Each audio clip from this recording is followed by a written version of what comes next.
oportunidades de la investigación y desarrollo tecnológico en la industria petrolera, en un ambiente acelerado por la transición energética.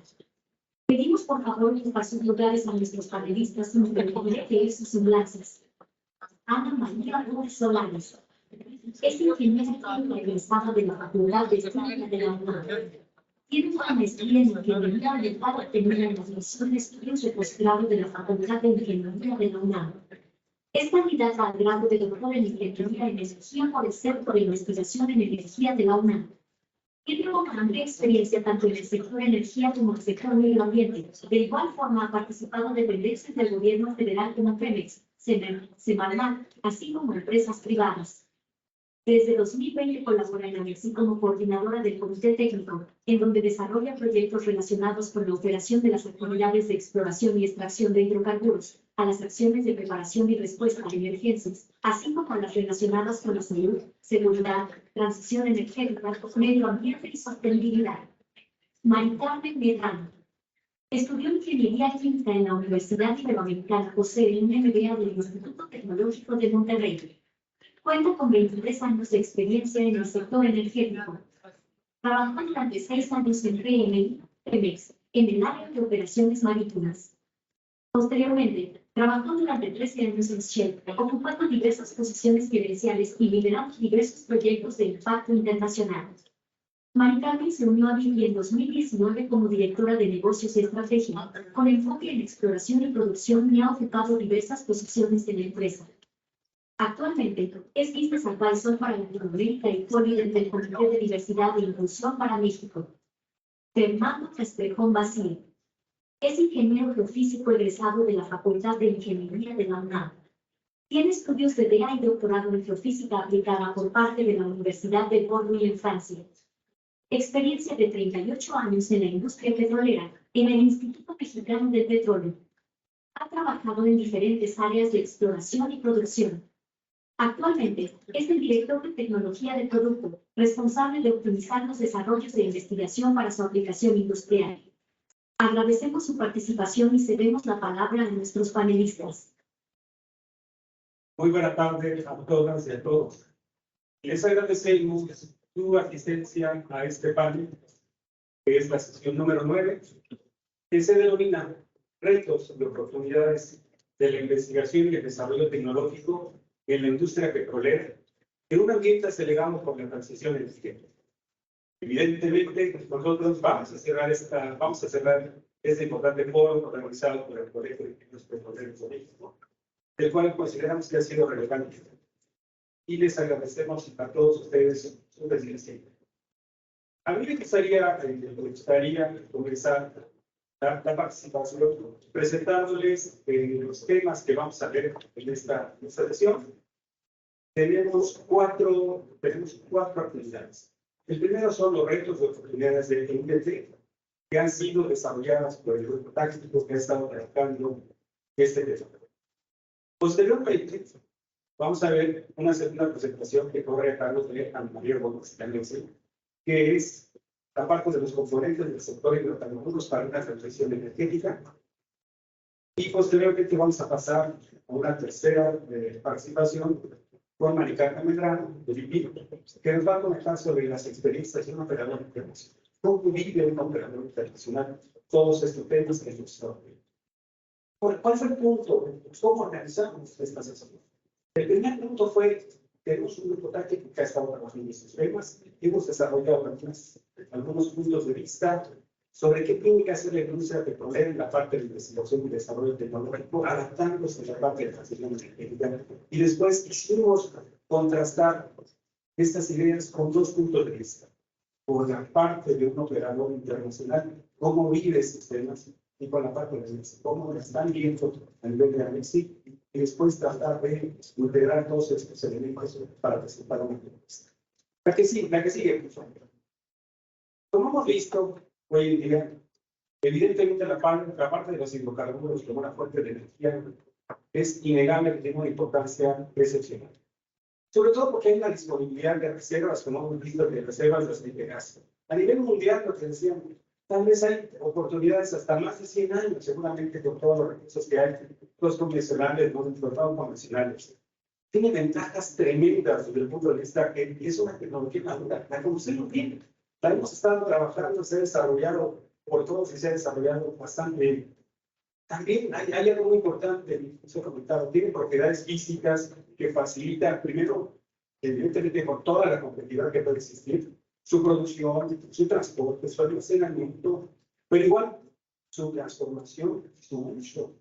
Es muy fácil utilizar la parte de los hidrocarburos en un auto, por ejemplo. Todo eso le imprime enormes ventajas. Evidentemente, lo que decíamos, la parte de la industria petrolera, no nada más tiene ventajas, sino lo que decíamos que se ha manifestado.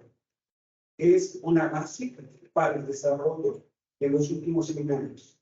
No podemos explicar el desarrollo que ha tenido la humanidad sin la presencia de los hidrocarburos. Y esa parte lo ha hecho el ministro de Petróleo. Evidentemente, toda esa parte de las ventajas, siguiente, por favor. A veces también tenemos que platicar de las desventajas. Evidentemente, es una energía no renovable, con recursos finitos. Evidentemente, también tiene, sobre todo desde que se empieza a producir hasta que se utiliza, una serie de emisiones tóxicas en su producción, transformación y uso, con un alto impacto eventualmente a la salud. La parte del cambio ambiental que se ha visto. Desde algunos puntos de vista tiene gran eficiencia energética de su producción y de su uso final. A veces también tiene un impacto negativo en las comunidades. Y también riesgos tecnológicas e innovadoras en una industria madura. A veces es difícil, es que es una industria madura ya no tiene capacidad de generar innovación, de que podamos desarrollar investigación. No, evidentemente hay muchísimas oportunidades, porque también, como se ha comentado a lo largo del día, las condiciones han cambiado. Las condiciones para poderlo producir son diferentes de las que se tenían hace 20, 30, 40 años. Hoy en día, una de las funciones básicas es optimizar un portafolio de exploración y producción, se ha visto, para desarrollar los recursos con mayor valor y con menor impacto ambiental. Hoy en día, un proyecto no debe tener estas dos componentes. Tenemos que reducir o incluso eliminar todo lo que son la parte de las emisiones de gases de efecto invernadero y en producción de sostenibilidad. Cualquier proyecto que comience hoy en día debe de tener estos elementos muy claros. Porque también, lo hemos visto, nosotros tenemos que ir todos en conjunto a aumentar el rendimiento hacia combustibles cada vez más limpios y mejorar el uso de la energía para todo el ciclo que es la parte de exploración y producción. Entonces, lo que decimos, evidentemente las nuevas energías implican desarrollos, nuevos desarrollos, implica también el trabajo de fuentes renovables, accesibles, y sobre todo que estas se pueden incorporar a actividades productivas. Porque uno de los puntos es que lo puedo generar, pero no lo puedo ligar fácilmente a ciertas actividades productivas, y eso implica una serie de retos muy importantes que están aquí. Pero sobre todo lo que decimos, los combustibles mantendrán su presencia relevante, probablemente más allá del 2040, con el gas como medio de la transición. Y sobre todo, y es importante llegar a esa transición, evidentemente tenemos que apuntalar, tenemos que mantener la fortaleza de la industria de los hidrocarburos con acciones ágiles, eficientes, sobre todo con bajo impacto, como lo hemos comentado en todas las redes. ¿Para qué sigue? El que se plantea rápidamente un entorno muy rápido de la industria petrolera, en donde nos están moviendo así como flashar. Una, evidentemente está la parte de peros, que se ha concentrado en muchos de los yacimientos que ya tenía, que ya conocía, que está haciendo esfuerzos enormes en términos de sus estrategias de desarrollo acelerado de campos, como lo hemos visto en la mañana, aplicando una serie de procesos para mejorar la parte exploratoria, la parte de resolución, y también para lograr la restitución de la excelencia. Pero por el otro lado también tenemos a los operadores que se han incorporado en algunas actividades que han comenzado, como veíamos esta mañana, con exploración en aguas profundas, por ejemplo, en áreas someras completas, afectadas por tectónicas de arena, o con algunos campos terrestres, maduros, principalmente algunos pinas. Pero a mí me llama la atención con todo esto, que tenemos que acceder por el otro lado a una serie de elementos que hacen complicado. Uno, tenemos que atender una creciente demanda de energía. Se ha comentado que el incremento de la población va a llevar necesariamente a un mayor consumo de energía.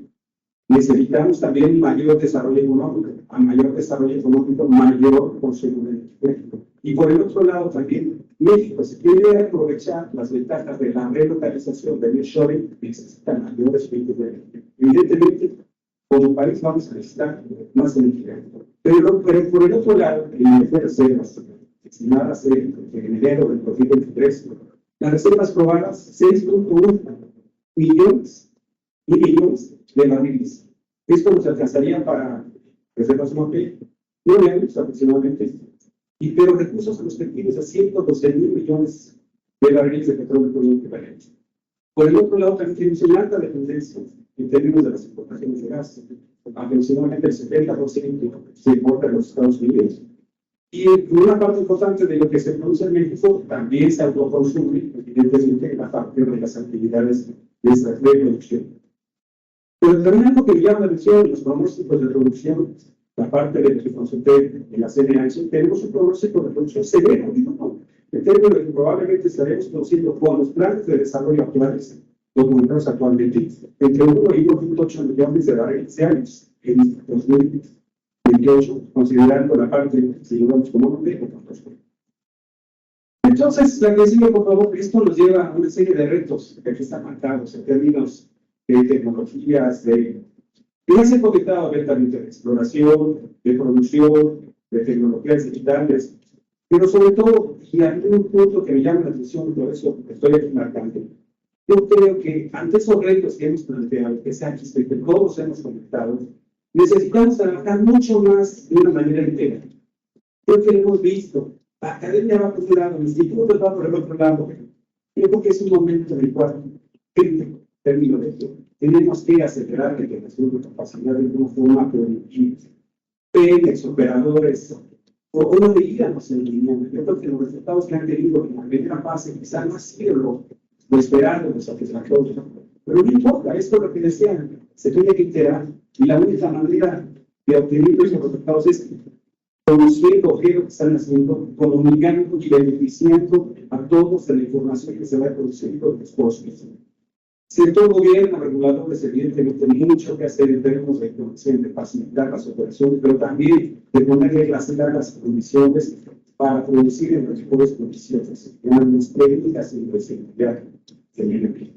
Empresas de servicios, centros de IDT, evidentemente tenemos que hacer todo esto.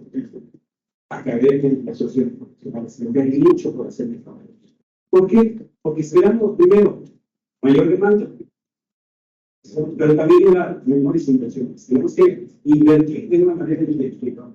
Y la mejor manera justamente es plantear esto y desarrollar un tipo de estrategia, integrar la política pública que justamente pueda integrar todas esas elementos. Yo quisiera concentrarme en algunos de los retos que nosotros somos conocidos. Lo veíamos, donde hay todavía muchísima oportunidad en un sector maduro. ¿Qué oportunidades, por ejemplo, nosotros vemos? Lo veíamos, podemos tener datos cíclicos de nuestra última generación con el proceso más sofisticado del mundo. Pregunta, ¿esto es suficiente para localizar, para reducir el riesgo exploratorio que lleguemos a definir que en una localización vamos a tener un pozo con producción? Hoy en día no lo tenemos. Hoy en día todavía nos hace falta mucho caso. Por una razón. La geología que tenemos a lo largo de la costa del Golfo de México es una geología extremadamente potente. Extremadamente potente. Y necesitamos hacer muchísimos esfuerzos, desde la parte conceptual, desde los modelos del subsuelo, para tener la idea muy clara en dónde tenemos los recursos. Esto nos lleva a una serie de estrategias, y sobre todo comentábamos colaboración, una mucho mayor colaboración, y si se puede una colaboración internacional, pero que quizá en otro lado se lo han solucionado de una forma, esta parte creo que nos ayudaría a todos a colaborar. Y en esto vemos muchísimas responsabilidad en términos de yacimientos anacondas, yacimientos de tectónicas salinas, pozos de zonas con alta presión y erosión. Otro de los temas que debes comentar, claramente son la parte de los campos de algo rápido aquí, pero podemos pasar a lo que sigue. También encontramos el primer factor de recuperación final promedio de aceite, 22%. ¿Es bueno? Puede ser bueno. ¿Podemos hacer mucho más? Evidentemente podemos hacer mucho más. Podemos ir por más recursos. Pero si lo queremos sacar otra vez con agua, con gases, con las tecnologías actuales, evidentemente esto tiene mucha complicación. Y si cada vez tenemos que ir a la parte de cómo controlamos el agua, cómo implementamos nuevos procesos de recuperación, pero también qué tecnologías de menor costo podemos aplicar, porque decían, pues cada barril puede llegar a tener hasta valores altísimos y lo recuperamos por procesos temporales. Hoy en día hay tecnologías que podemos empezar desde el ciclo, desde abajo, por ejemplo, el ciclo, empezar a mover. Tenemos químicos de nueva generación, químicos que han sido diseñados con ingeniería molecular para poder moverlos. Sí, y todo esto hay una serie de. Evidentemente, nosotros vemos desde la perspectiva de investigación que ese 22% es un área de oportunidad para todos. La que sigue, por favor. Otra área de oportunidad que lo vemos nosotros, así como una especie de flashazo y que queremos manejar, es la parte de producción no convencional. Se comentaba 112.000 millones de barriles de recursos, de los cuales el 57% están no convencionales. La tecnología está disponible. La tecnología se ha aplicado en otros lados. Podemos tomar ese tipo de casos. Se habla mucho del impacto negativo que puede tener. Sí, es cierto, la primera generación de este tipo de desarrollos tuvo un impacto negativo. Hoy en día ya no. Hoy en día puede haber muchas informaciones. Podemos decir, ok, ¿sabes qué? Menos agua, mucha menos agua. Perfecto. Nueva regulación, mucho más estricta en todos los sentidos. Yo creo que la parte de investigación, la parte de tecnología puede lograr esto y desbloquear toda esta serie de recursos que tenemos sumamente importantes. Entonces, yo creo que ahí me parece que todos los esquemas que tenemos son claros, que podemos seguir, podemos ir adelante. Y sobre todo, algo nuevo desde mi punto de vista muy importante. Este tipo de desarrollos no lo veíamos como la parte del gas como un elemento de defensa. Lo que se ha comentado abiertamente. Esto nos abre a cadenas productivas de mucho mayor valor, por la parte de gas húmedo, para la parte petroquímica, para los centros de procesamiento de gas, en fin, toda una serie de oportunidades que estamos viendo que esto tiene muchísimo cambio. Ya que sí, por favor, comentarios muy rápidos, porque de esto podemos seguir muchísimo tiempo todas las oportunidades de ir desde claro. Pero sí considerando los retos de la industria petrolera mexicana, se debe fomentar un mayor nivel de actividad. Evidentemente, si queremos transitar esto, tenemos que hacer más investigación, más innovación, más tecnología. Sí, yo también creo que evidentemente debe trabajar mucho más con los operadores, con las empresas de información, con las academias, y tenemos soluciones tecnológicas de alto impacto y reducir tiempos de desarrollo, porque sí, siempre es la crítica válida, que a veces llegamos mucho más tarde que la solución de los problemas. Pero también algo muy importante, yo creo que son una serie de medidas que tenemos que aplicar.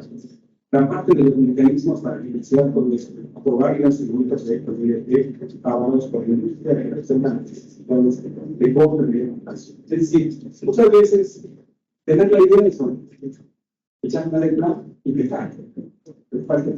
Que se mueve alguien, que ponga los recursos y que se compromete a ejecutarlo, evidentemente eso no es. Y en realidad creo que ese es el tema que tenemos que trabajar eso. Y eso es, digamos, el primer mensaje que yo tengo desde la perspectiva del grupo que estuvo trabajando en un contacto con los ciudadanos. Entonces, primer punto, y por eso vamos ahora con Fría, en el tema de quisiéramos contrastar toda esta serie de elementos de investigación, de desarrollo y de tecnología, cómo lo ven en la parte de los operadores que están trabajando. Muchas gracias, Fernando. Y muchas gracias al Colegio de Ingenieros Petroleros por la invitación a presentar el día de hoy.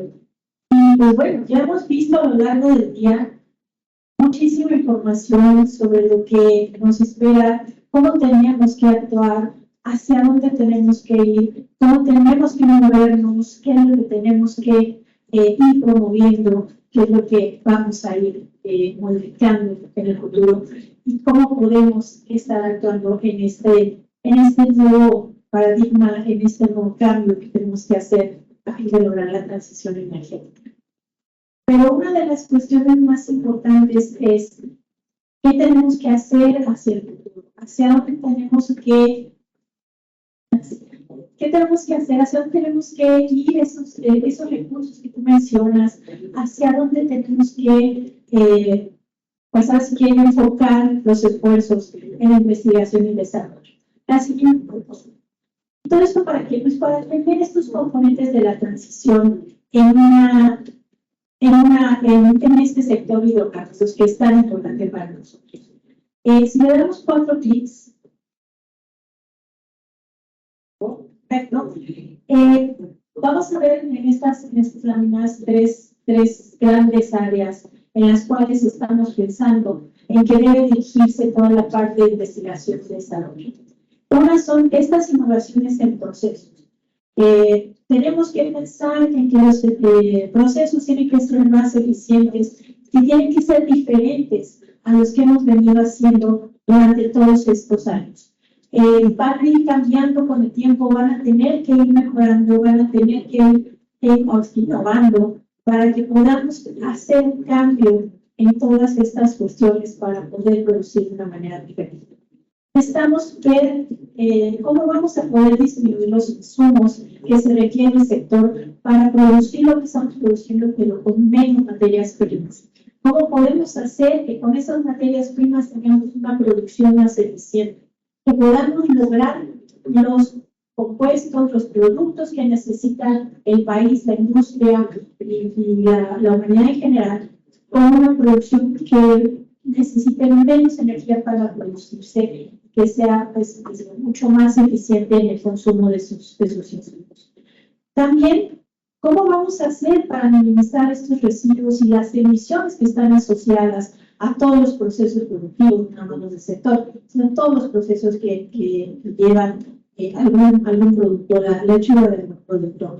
Y finalmente, ¿cómo podemos hacer para que los residuos que finalmente generemos, los integramos a los procesos de nuevo para no estarlos tirando, desechando? Hacemos lo posible para que sean menos cantidad de residuos o les damos un tratamiento adecuado. No podemos seguir simplemente llenando el planeta de residuos por todas partes y no hacer nada al respecto. Necesitamos que las metas de todos para saber qué podemos hacer en toda esta cadena de proceso, cada uno de los puntos que debemos hacer. Hacia dónde debemos dirigir esta investigación, este desarrollo. Si le das un clic por todo, y todo esto en qué nos va a estar pues impactando. En esta sustitución de materiales necesitamos encontrar nuevas formas de hacer las poblaciones. Así vamos a perder un pozo. ¿Qué podemos hacer para dar un material diferente que nos traiga una mayor eficiencia en un pozo? También las técnicas de prospección y de perforación. ¿Cómo podemos mejorarlas? ¿Cómo podemos ser más eficientes en encontrar el hidrocarburo, en poderlo extraer, en poder hacer toda la perforación de un pozo de una manera más rápida, más eficiente con menos uso de recursos? Las mejoras en eficiencia, esto implica absolutamente todo. Desde cómo podemos hacer más eficiente el uso de residuos hasta cómo podemos hacer más eficiente el uso de la electricidad, el uso de combustibles, el uso de los equipos. Todo eso va a tener que mejorar para que el sector pueda tener este mayor impacto en la transición energética. Obviamente, las nuevas aplicaciones de la energía limpia. ¿En qué equipos podemos estar viendo el uso de estas energías? En cuáles ya los vemos, pero pueden mejorar. En cuáles todavía no lo vemos, todavía encontramos la solución de cómo integrar esas energías limpias a esos equipos, pero necesitamos encontrarlas para que nuestra reducción de emisiones también sea pues una realidad. Otro, como ya se mencionó, la captura de carbono.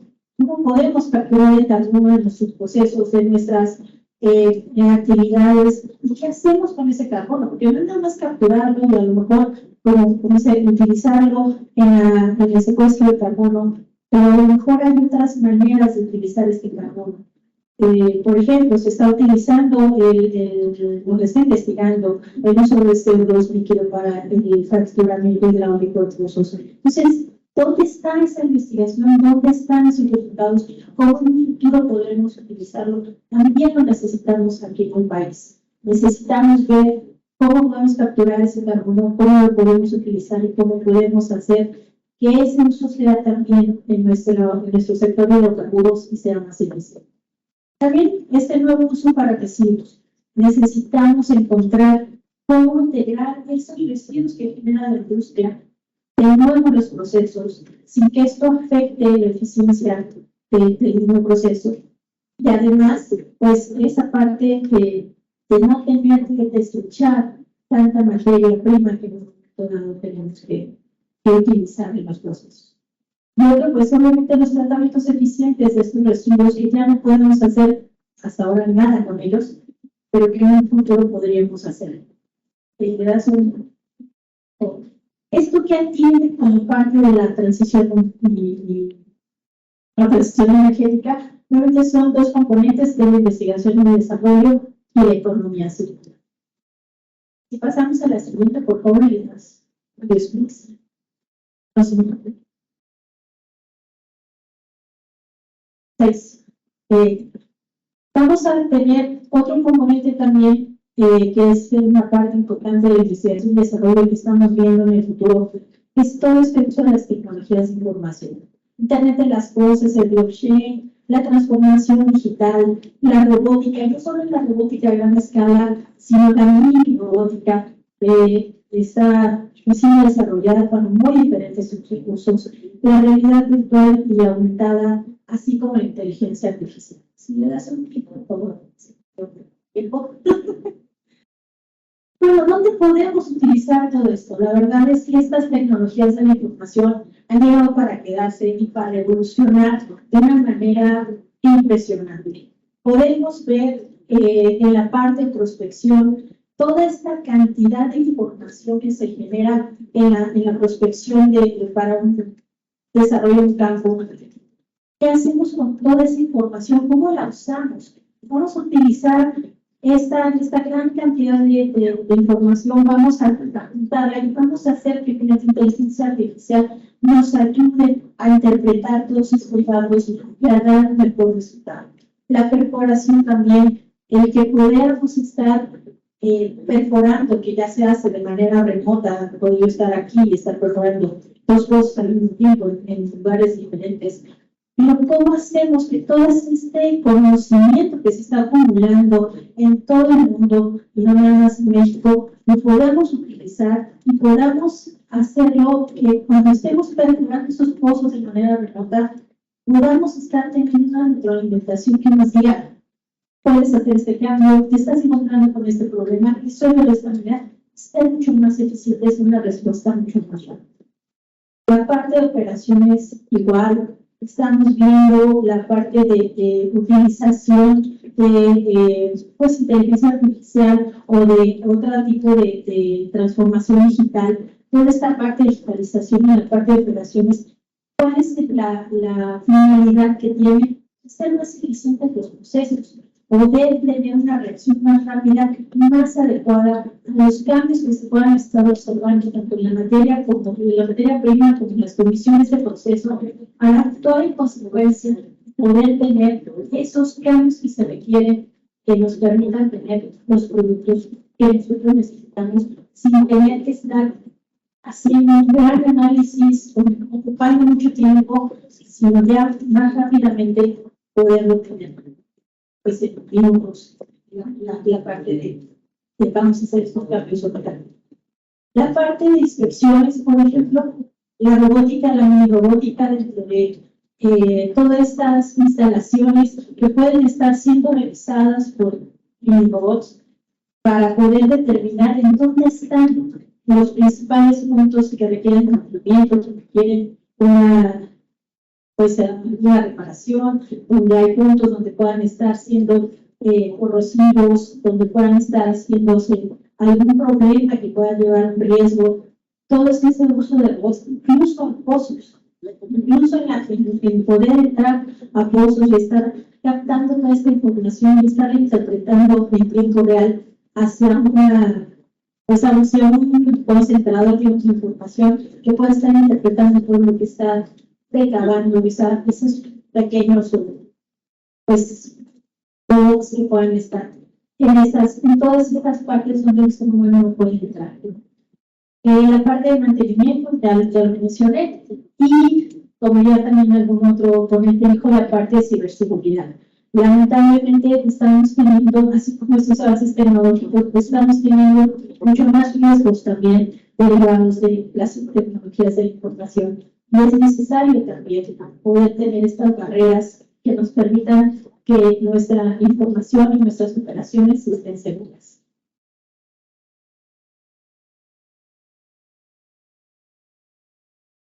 ¿Estos qué componentes tienen de la transición energética? Estamos hablando de la parte de digitalización y de eficiencia energética. La siguiente, por favor. Muy rápido, te quiero marcar. Si le das otro 3 clics para. Bueno, estamos usando otras tecnologías. Ya las estamos usando, ya existen, pero están evolucionando, cada vez están siendo más complejas. Gracias uno más, por favor. Ya es parte de tecnologías que utilizan energías renovables y limpias, las tecnologías eléctricas, los drones, el uso de satélites. Todo esto, ¿en qué se está reflejando o en qué se puede reflejar y que tenemos que seguir trabajando en ello? En estas reducciones de emisiones, en la electrificación que podemos tener en toda la parte de operaciones, en la parte de producción y mucho más allá. Las revisiones y mantenimientos, la seguridad y la atención a emergencias. Necesitamos toda esta parte de investigación y desarrollo que nos permita utilizar estas energías renovables y limpias que están siendo pues estudiadas en este momento, sus aplicaciones con el hidrógeno, y poder aplicarlas al sector de hidrocarburos para que sea mucho más eficiente. La parte de seguridad no es seguridad física, sino la parte de seguridad hacia los trabajadores. El uso de drones, el uso de satélites nos está permitiendo ya evitar situaciones de riesgos para nuestros compañeros trabajadores. Entonces, eso es algo que tiene que hacerse todavía más, el poder detectar estas faltas de mantenimiento o estas situaciones críticas o estas situaciones en donde se están viendo pues corosiones o que se requiere mantenimiento, cambios de equipo. Se está haciendo ya con drones en donde eso es muy riesgoso que las personas puedan acceder. La atención a emergencia, pues bueno, el uso de satélites para la detección de derrames también, pero no solamente eso, necesitamos también generar los componentes de respuesta a emergencia que nos permita también minimizar los impactos que puede tener en un momento dado un incidente en una actividad petrolera, minimizarlos de alguna manera. Esto significa nuevo desarrollo para remediación o para remediación con nanotecnología, que también se está estudiando, pero necesitamos más. Y bueno, hasta aquí el próximo académico. Muchas gracias. Gracias, Ana María. Pasaríamos con María Carmen Medrano. Empezamos con la parte de una visión de un operador internacional. Muchas gracias. Vale, ¿nos pueden dar otro clic, por favor? Y bueno, la verdad es que pues voy a ser breve, porque no hay mucho tiempo, y pues varias de las cosas que iba a comentar, estoy comentando a lo largo del día. El panel anterior, Ulises nos dio una cátedra buenísima del tema de sustentabilidad y esto. Yo voy a pensar un poco en pues cómo está, o sea, cómo lo vivimos desde dentro de una compañía operadora, ¿no? Eso que se quiere ver en el siguiente clip, por favor. Entonces, bueno, el análisis que hicieron en el grupo del panel anterior mencionaban, pues hay muchos escenarios, ¿no?, que se han ido planteando en diferentes fuentes, ¿no? Está la fuente de RP, la fuente de Shelly, etcétera, etcétera, ¿no? Entonces, nosotros tenemos un documento que llevamos en el Energy Outlook, y cada año nuestros economistas producen este documento, nosotros intentando ver qué escenarios podrían verse en los siguientes 20-30 años, ¿no? Entonces, de lado del análisis del Energy Outlook de este año, lo que vimos es, pues con el impacto de la guerra de Rusia y Ucrania, la disrupción que se dio en términos de suministro de energía en diferentes lados, pues ya no nada más es importante tener energías con bajas emisiones. El problema que tenemos que resolver todos es, tenemos que tener acceso seguro a la energía, que sea accesible, hubo momentos en que el precio de energía se subió muchísimo, precisamente por la falta de suministro, y que a la vez se haga con menores emisiones. Obviamente este es un reto enorme. Si le ponemos encima pues la presión que tenemos las empresas, como nosotros, empresas privadas, y en realidad somos empresas públicas que cotizamos en bolsa, y pues hay mucha presión por todos lados, ¿no? Entonces, a partir del 2020, que fue que coincidió justo con el COVID, en BP sacamos una nueva estrategia. Queremos pasar de lo que es una empresa operadora clásica de producción de petróleo y gas a ser una empresa integrada de energía. Pero lo que nos quedó también clarísimo, sobre todo de la pandemia, de la guerra, etcétera, es pues sí, es muy bueno pensar que vamos a irnos a un área de energías renovables y que tengan pocas emisiones, etcétera, pero no, si queremos en esa seguridad energética, los hidrocarburos van a estar todavía por muchos años, bueno, no nada más de seguridad energética, como mencionaron los hidrocarburos, pensamos a muchas otras cosas. Entonces, tenemos que seguir invirtiendo en los hidrocarburos de una manera más sostenible. Nosotros, como lo hacemos en BP en particular, es para sostener el eje que es más renovable, pues tenemos que tener pues un retorno mejor de los hidrocarburos, ¿no? Entonces, pasamos a la siguiente, por favor. Nosotros le llamamos hidrocarburos resilientes. Y esto se trata de encontrar las áreas donde nos conviene más producir desde el punto de vista que podamos tener ciclos más cortos de los proyectos, entonces empezar a tener producciones de retornos más pronto, a un menor costo, que lo podamos hacer de una manera sostenible, con menos emisiones. Entonces, cuando nosotros ahora, cuando planeamos cualquier proyecto, como mencionaba de hecho Alberto de la Fuente de Sur en la mañana, diseñamos ya los proyectos considerando cómo tener menores emisiones de las que hemos tenido históricamente en proyectos similares.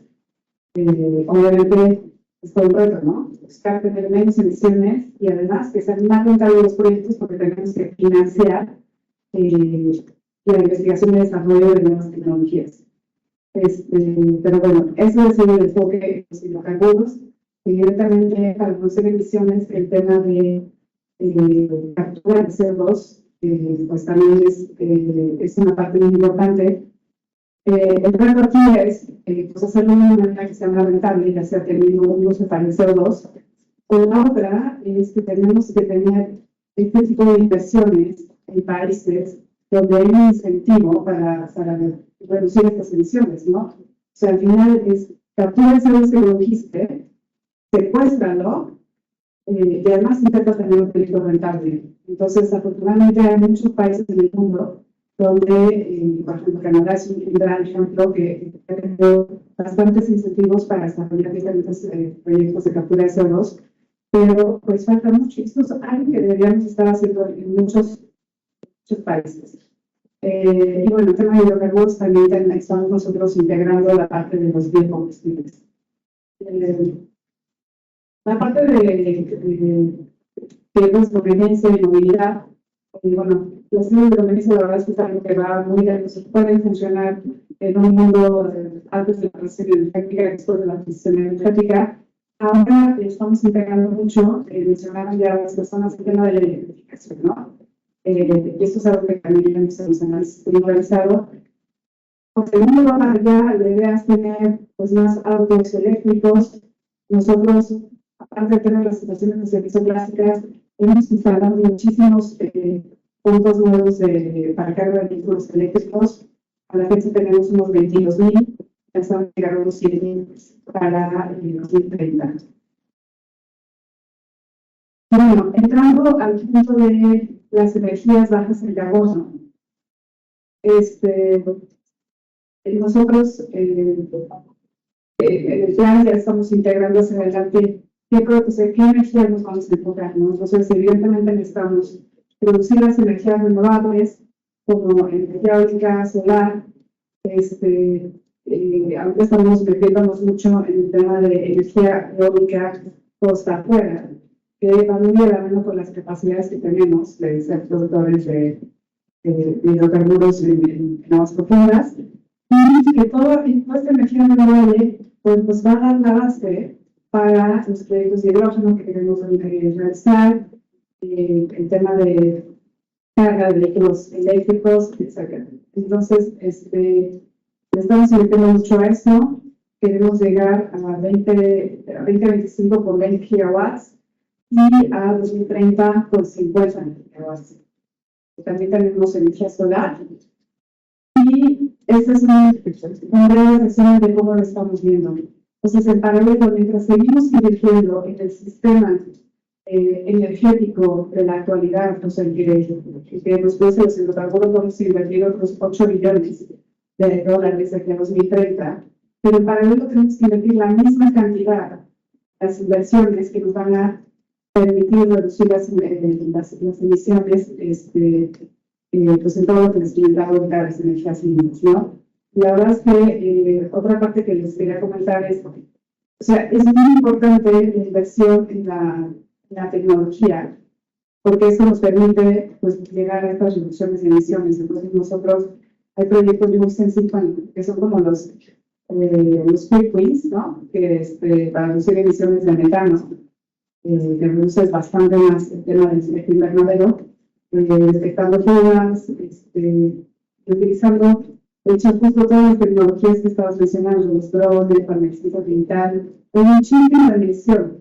Pero bueno, y al final, como también mencionaban, tenemos que demostrarlo. Entonces, nosotros anualmente hicimos un reporte de sustentabilidad con toda la información de los proyectos que estamos haciendo, etc. La verdad es que es un reto fuerte, y viendo todos los retos que tenemos aquí en México, pues ojalá que podamos trabajar todos juntos, gobierno, reguladores, empresas privadas, porque se requieren muchísimas inversiones y obviamente pues mucha tecnología, ¿no? Entonces, pero es que lo veo. Sí, perfecto. Breve y efectiva. Tenemos una serie de preguntas que nos están llegando por aquí. Tenemos una que es, sabe, de los tres, punto de vista, considerando que por mucho tiempo México se consideró como seguidor fuerte de tecnologías en el sector de hidrocarburos. ¿Qué recomendación hay de investigación para la exploración y producción o seguiremos como generadores de?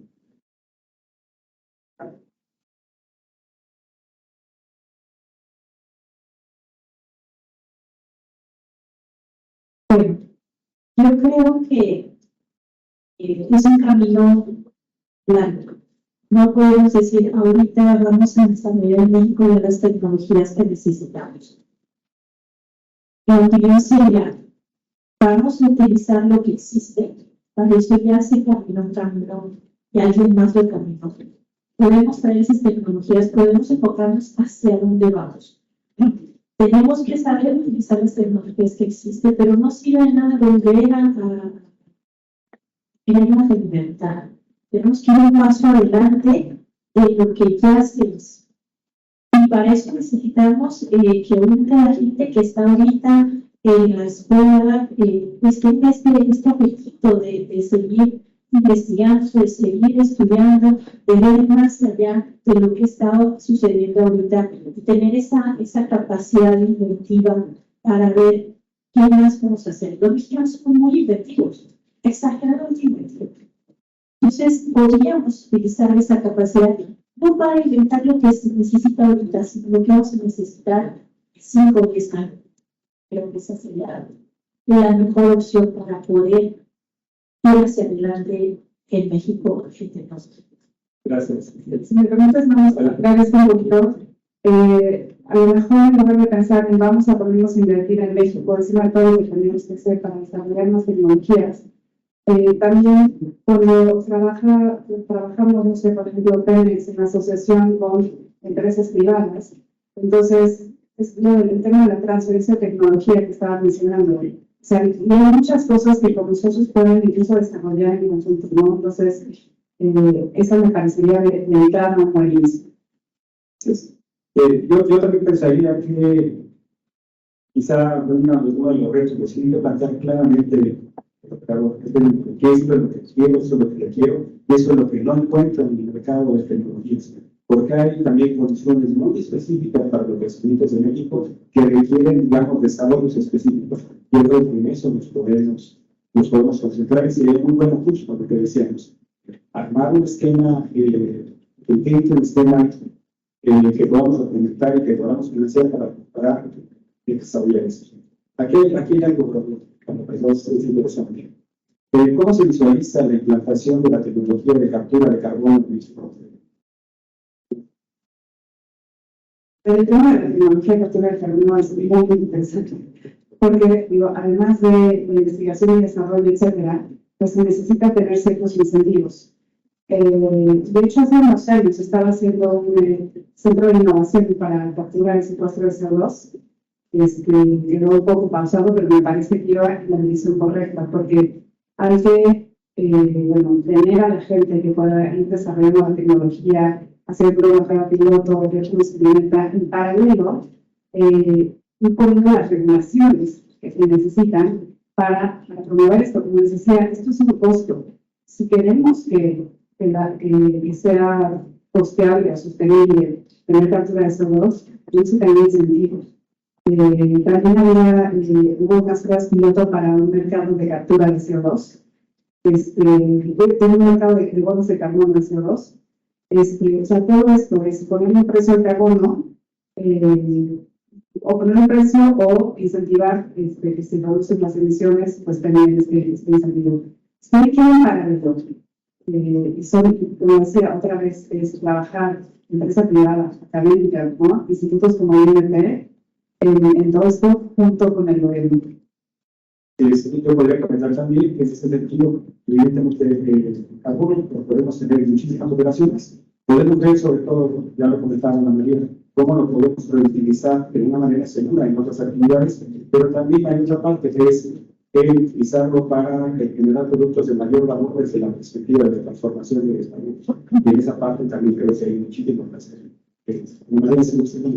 Sí, en cuanto a la captura del uso de carbono, efectivamente, como se marcaba, hace unos años hubo todo un programa, se hizo un mapa de ruta para el CSUS, se preparó gente, que todavía está en México en captura de carbono.